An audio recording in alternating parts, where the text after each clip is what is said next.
Hi, these are your Jesse Mack One Word or Less comic reviews for November 2019. This is the first gloomy day that I've tried to shoot on, so I'm seeing if this ring light was worth the purchase now that I don't have direct sunlight. Fun times. Let's do a thing. Incendiary. Psychotic. Fun. Literary. Excelling. Whoop, whoop, whoop, whoop. Whoop, whoop, whoop, whoop, whoop. Yeah. The hell was that? Lovely. Beaming. Grim. Powerful.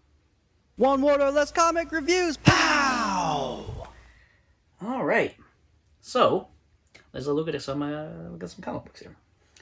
All right. East of West has been just pretty fantastic. It went off in 1,000 different directions, and now everything, they are chopping off limbs, and we are getting down to just the trunk of the story, and it's a heck of a thing. This one was high action, interesting choices, interesting turns, but not as much of a punch as I would have liked.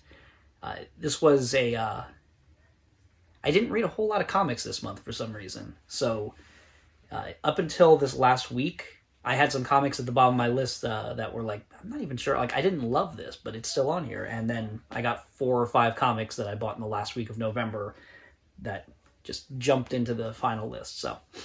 But yeah, East of West was pretty good. It's enjoyable. Looking forward to seeing where it goes. There's a lot of heightening to come, and I'm looking forward to that.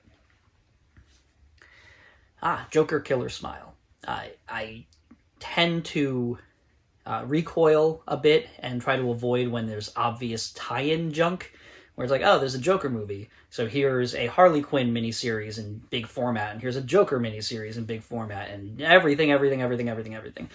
But, on the other hand, when you have Jeff Lemire and Andrea Sorrentino on a book, I am buying that book. And this one was pretty good. It says book 1 on it, so I'm assuming that there's more books. This would have done okay as a self-contained story, but just by itself. I am looking forward to seeing what the next step after this was, because this was very much a happy story that twisted into a horror, and that's always fun. This wasn't the best example of it I've seen, but it was quite a good time, and it did make me feel gross, which that's what this kind of a book should be doing. So success. Okay, the nameless XMen story that Hickman is doing now kind of has none of the gravity of the House of X Powers of 10 miniseries, and I love it for that, because like this was just kind of a good time. Everybody was kind of quipping and having fun, and I loved it for that way. In that way, I am looking forward to when the threats do appear and things are dangerous. But I had a good time, and I would like to read a bunch more of these self-contained stories, and I imagine I will. Okay, this month's Die was odd. A bit of a left turn, going from one of our 6 main characters having created this entire world to, oh no, this world already existed because of the Bronte sisters.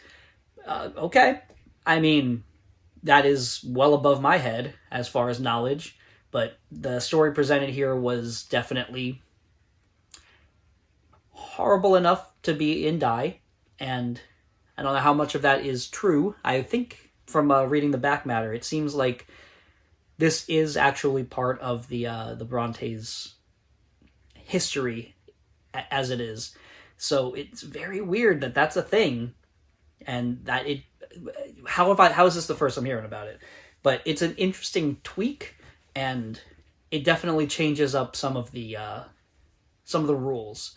So Die's always good. Die has a good tone. Now, speaking of which, as I step on my whole next planned review thought, Lazarus Risen? It's Risen. For some reason I was thinking Rising, but it's Risen. Lazarus Risen continues to just be flippin' great. It is exactly what it is, and it meets that tone, and it is wonderful at doing what it does. You've got a little bit of family drama, a little bit of trying to blow up a guy who clearly refuses to be blown up, and just a hint of just horrible world conditions. You mix them together and you got a good book. That's the quarterly format has really lended itself nicely to Lazarus, and it makes me hungrier for more, and then when I get more, it's more of it, and it's very fulfilling. What was the next one I have here? Jimmy Olsen, Superman's pal. This one was just silly, and I had a real good time with it, which kind of has been the bread and butter of that series since it began. But the difference between the first 4 issues, I believe, and then this one is Batman. Batman's in this one. A silly Batman is a heck of a thing, and as it turns out, this, I have a top 10 list this month with 2 more Batman titles in the top 3. This is one of my favorite versions of Batman I've ever seen. Like, this is amazing. My God. Like, pick this up if you're a fan of Batman and you've never laughed with Batman or at Batman or because of Batman. It's good. It's a real good time. And it would appear the next issue is going to be even more of that. So please bring it on. Just put it in my veins. I want more Brucey in my life. And the next thing we have is the final issue of Curse Words, which has been very good. It's Charles Soule writes extremely good stuff, and Ryan Brown is insane, and combining the two has created an extremely well-written, insane book, and it ended well. I very much enjoyed the way things resolved themselves, because it seemed impossible for that to happen at the end of the last issue, but it's magic, so literally anything is possible, and literally impossible things happen in this issue, and it's very good. I love the crazy. I'm going to miss the crazy. All right, now we've got Batman 82, which was a real good time. I wasn't sure which one of these Batman books I liked more. As it turns out, I'm going in chronological order. This one was just very, like, pump your fist in the air and cheer along, like Batman triumphant. And then the next issue, which I believe actually says Dark Knight Rising on it. Yeah, I thought it said triumphant. That one is him at his lowest. So, but it's just, Bane has been risen up in this series to a boogeyman status, and this is Batman and Catwoman just taking him to task, taking him down, and it is real rewarding to read. And on the other hand, you got Batman 83, which was real painful and was just a father figure giving a last will, essentially, to his son, his so-called son. And it was just tears. It was just a painful thing to read, but in that perfect way. Tom King writes Batman.